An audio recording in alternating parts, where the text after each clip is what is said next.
भूपेंद्र हुड्डा ये कहते हैं कि हमारी सरकार आने पर 4 डिप्टी सीएम बनाए जाएंगे अलग अलग वर्गों के, कैसे देखते हैं इसको?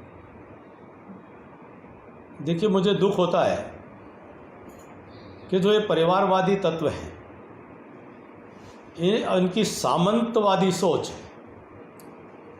ये अपने आप को एक राजा के रूप में देखते हैं और रेवड़ियां बांटने की अपने आप को अधिकारी मानते हैं। ये अपने आप को संगठन से भी ऊपर समझते हैं, समाज से भी ऊपर समझते हैं, प्रदेश से भी ऊपर समझते हैं। और हैरानी की बात है कि इनका जो नज़रिया है, नज़र है, वह जातिवाद से इतनी ग्रसित है, तुष्टीकरण या इसको कुछ भी कहो, समाज को विभाजन करने की सोच है। ये समाज को कभी समग्र दृष्टि से देखते ही नहीं है, ये समाज को बांट करके देखते हैं। लोकतंत्र में इस प्रकार की सोच और संस्कृति का कोई स्थान नहीं होना चाहिए। और ये सीधे सीधे उनकी बौखलाहट को दर्शाता है, सीधे सीधे ये उनकी स्वीकार्यता है कि उनके ध्यान में आ गया है कि वो अब सबको साथ लिए बिना उनका गति नहीं है। उनको अपनी भूल का एहसास हो रहा है।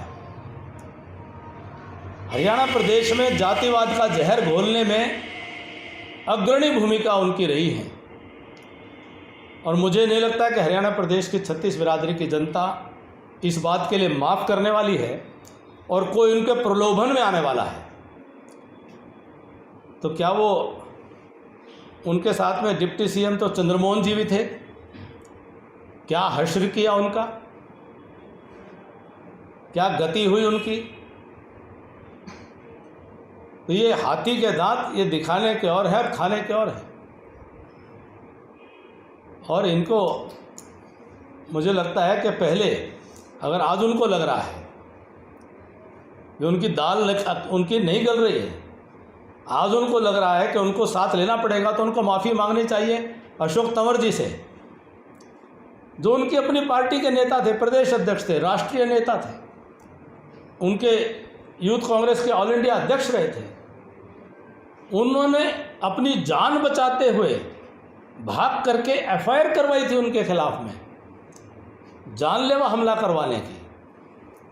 उनको माफ़ी मांगनी चाहिए आदरणीय कुमारी शैलजा जी से कि जिनको उन्होंने चलने नहीं दिया। तो ये एक मैं समझता हूँ कि राजनीतिक संस्कार की बात नहीं है, सीधे सीधे सामंतशाही सोच से निकला हुआ एक उनका प्रस्ताव है कि लोग उनके झांसे में आ जाएं। जो सारे लोग पार्टी कांग्रेस छोड़ के गए थे उनके 10 साल के शासनकाल में,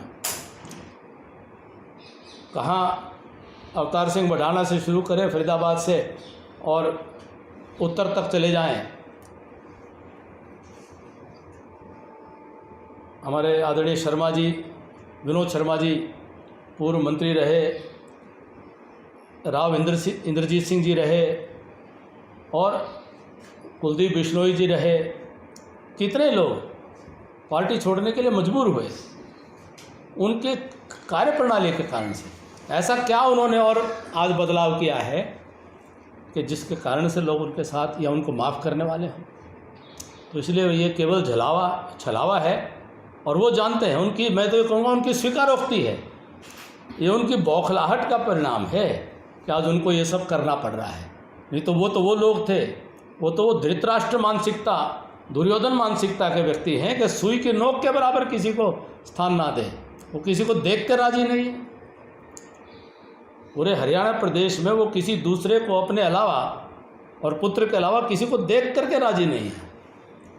वो तो धृतराष्ट्र और दुर्योधन मानसिकता के व्यक्ति हैं, जो आज उनको कहीं ना कहीं ये महसूस हो रहा है कि वो कमज़ोर विकेट पर खड़े हैं, तो इस प्रकार की बातें कर रहे हैं।